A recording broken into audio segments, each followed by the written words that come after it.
আল্লাহ বললেন আমার প্রথম ফয়সালা ইবাদত হবে শুধু আমি আল্লাহর।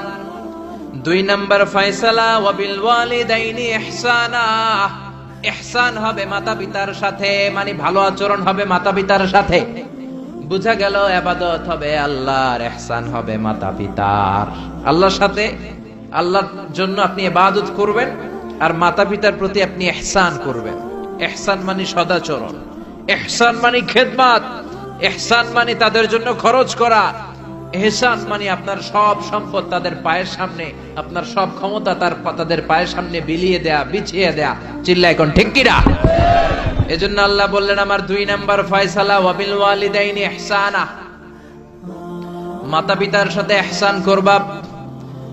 আমরা বললাম আল্লাহ আপনার জন্য ইবাদত হবে এটা আমরা বুঝলাম, মাতা পিতার সাথে ইহসান কেমন করে হবে এটা আমরা বুঝলাম না। আল্লাহ